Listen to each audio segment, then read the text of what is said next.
this video, we are going to talk about some of the awesome things in the upcoming Final Fantasy set, and things you should be looking to pick up at the pre-release. First up, we have Celeste Rune Knight, which comes in the Final Fantasy VI Commander Precon Revival Trance as an alternate commander. Celeste is a combo machine. With the ETB ability, it allows you to dig through your deck to find those combos. The obvious combo here being a sack outlet and a murderous redcap. Her second ability puts a +1/+1 counter on every creature you control if they entered from a graveyard. Murderous Redcap having persist will bring it back with a -1/-1 counter, and Celeste putting a +1/+1 counter on it makes these things cancel out. And being in Mardu means that you're not short on any free sack outlets.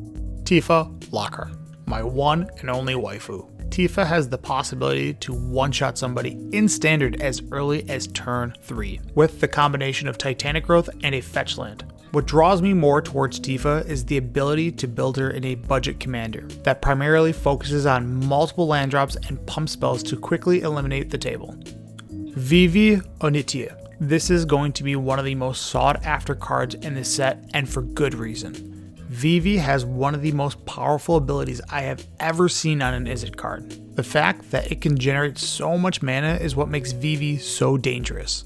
Cards like Blazing Shoal being able to boost it makes me think it has legacy potential. For Commander, we have an infinite mana loop, using the once bulk card from Mirrodin in Quicksilver Elemental. Quicksilver Elemental can copy Vivv's ability, then create 3 mana. The ability states it can only be activated once per turn. However, if you copy the ability again, you get another instant of it, and you are then able to activate it once again, making infinite red and infinite blue mana.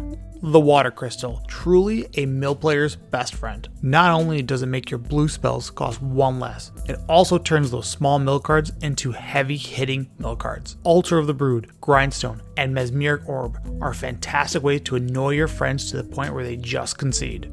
Jumbo Cacttoar, easily one of the biggest meme cards of this set. There are so many things to do when you have 10,000 power, like Swords to Plowshares to gain 10,000 life, Selvala making a bunch of mana and casting a Genesis Wave, Chandra's Ignition to say goodnight and end the game, Gada and Lazu, which comes out of the Final Fantasy X Commander Precon Counter Blitz. That commander deck also includes a 3-card infinite combo using Walking Ballista and Hardened Scales. Once Hardened Scales is out, all you have to do is cast a Walking Ballista for X = 1, which will make it come in with 2 counters. Then you cast Gada and Lazu targeting Walking Ballista, remove 1 counter from Walking Ballista to deal damage to itself. Gada and Lazu will prevent that 1 damage and add a counter, except it adds 2 because you have a Hardened Scales, and boom, there you go. You have infinite Walking Ballista loop accompanied by gunning everybody down at the table.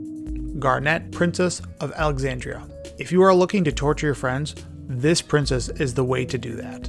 Just play a Fall of Thran to destroy all lands, then attack with Garnet to remove the lore counter to then destroy all the lands. You can do this every single turn.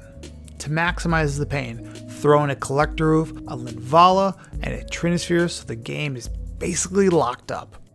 Terra, Magical Adept. The reason I like Terra is for the transformed side, which is Esper Terra. The combo here with Esper Terra involves Spark Double. Spark Double will copy the Esper Terra, except it will not be legendary, which will allow you to use the non-legendary Esper Terra to create another token of a non-legendary Esper Terra to make infinite Esper Terras and infinite mana of Wooburg if you like. If you want to speed this combo up and not have to wait until you have 6 mana, just play this great card called Moon Mist.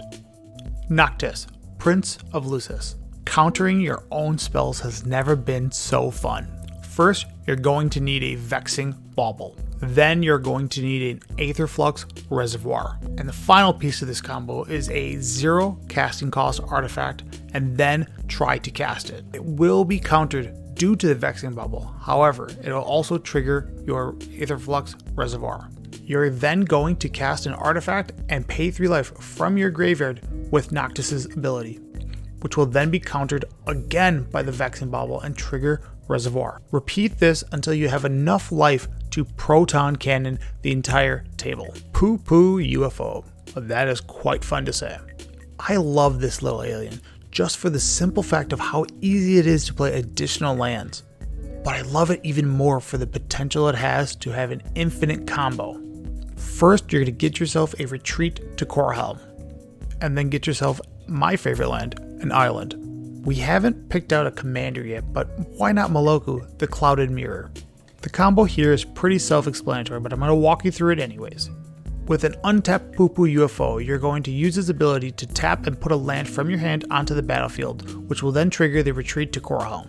The triggered ability we're going to use in Retreat to Korhelm is going to target the Poo Poo UFO to untap. Now, with that untapped island we just put into play, we're going to use Moloku's ability to then tap it to pay 1 to return it back to our hand and make a 1/1 blue illusion token with flying. We are then just going to rinse and repeat until we have an entire army of illusions that fly. If you like this video, please give us a like, a share, a subscribe, or a follow. I can't wait to get my hands on some of these Final Fantasy cards this pre-release weekend, so I hope you do the same too. Drop a comment down below of some of the cards that you're on the hunt for from Final Fantasy.